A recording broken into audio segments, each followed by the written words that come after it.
زندگی میں رکاوٹیں بھی آئیں گی، پریشانیاں بھی آئیں گی، غم بھی آئیں گے، تکلیفیں بھی آئیں گی، دشمن بھی ملیں گے، دھوکے بھی ہوں گے، ناکامیاں بھی ہوں گی، اور ایسے لوگ بھی آپ کو ہر راستے میں ملیں گے جو آپ کے راستے میں کانٹے بچھائیں گے.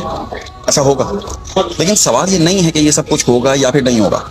سوال یہ ہے کہ جب یہ ہوگا تو آپ کا رد عمل کیا ہوگا.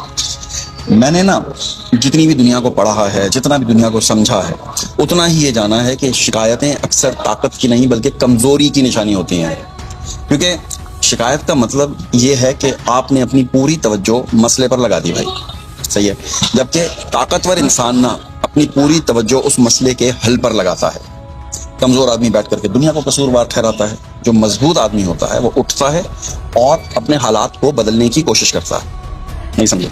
نیورو سائنس نے ایک بڑی ہی دلچسپ بات بتاتی ہے. میں آج کل نیورو سائنس بہت زیادہ پڑھ رہا ہوں، اس لیے میں ہر ویڈیو میں کہیں نہ کہیں اس کا ریفرنس دے دیتا ہوں.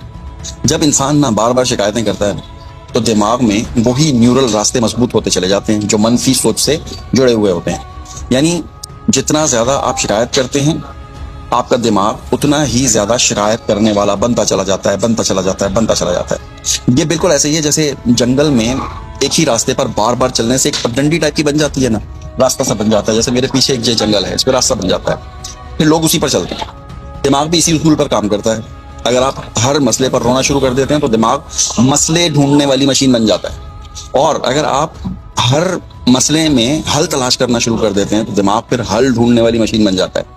اور اس بات کا آپ کو بالکل علم نہیں ہوتا ہے. سائنسدان اسے کہتے ہیں نیورل پلاسٹیسٹی. یس. یعنی دماغ خود کو آپ کی عادتوں کے مطابق تبدیل کرتا رہتا ہے. اسی لیے نا شکایت صرف زبان سے نہیں نکلتی ہے بلکہ وہ آہستہ آہستہ آپ کی شخصیت کا حصہ بن جاتی ہے. آپ غور کر لیں، ایک شخص کاروبار میں نقصان اٹھاتا ہے تو وہ کیا کرتا ہے؟ وہ سارا دن لوگوں کو بتاتا پھرتا ہے اور میرے ساتھ تو بڑا ظلم ہو گیا، دھوکا ہو گیا، میری تو قسمت ہی خراب ہے، وغیرہ وغیرہ بلا بلا بلا. دوسرا شخص بھی اتنا ہی نقصان اٹھاتا ہے لیکن وہ خاموشی سے بیٹھتا ہے اور یہ سوچتا ہے کہ یار میں نے غلطی کہاں پہ کی تھی، اور آئندہ اسے وہ بہتر کرنے کی کوشش کرتا ہے. چند سال کے بعد نا یہی دوسرا شخص آگے نکل جاتا ہے. ایک شخص کو راستے میں دیوار ملتی ہے تو وہ دیوار کو گالیاں دینا شروع کر دیتا ہے. دوسرا شخص یا تو دیوار کو پھلانگ لیتا ہے یا پھر اپنا راستہ بدل لیتا ہے. منزل دونوں کے لیے ایک جیسی تھی، فرق صرف اور صرف رد عمل کا تھا. نہیں سمجھے. قدرت کا نا ایک بہت ہی عجیب قسم کا لیکن بہت بڑا قانون ہے. اسے آپ کے دکھ سے زیادہ آپ کے رد عمل میں دلچسپی ہے. قدرت کو آپ کے دکھ سے کسی قسم کی کوئی دلچسپی نہیں. بارش سب پہ ہوتی ہے، آندھی سب پر چلتی ہے، دھوپ سب پر آتی ہے، لیکن کچھ درخت آندھی میں ٹوٹ کے بکھر جاتے ہیں اور کچھ درخت اپنی جڑیں اور مضبوط اور گہری کر دیتے ہیں. اس کا یہ مطلب نہیں ہے کہ انسان کو کبھی کوئی تکلیف محسوس نہیں کرنی چاہیے. نہیں، ایسا نہیں. یا آپ اپنے درد کا اظہار نہ کریں. درد محسوس کرنا انسان کی فطرت ہے، لیکن درد میں ڈوب جانا اور پھر ہر وقت شکایت کرتے رہنا یہ دو مختلف چیزیں ہوتی ہیں. تکلیف آپ کو کمزور نہیں بناتا، لیکن مستقل شکایتیں نا ضرور آپ کو کمزور بناتی. زندگی میں کامیاب لوگ شاید دوسروں سے زیادہ ذہین نہیں ہوتے ہیں، یہ یاد رکھیے گا.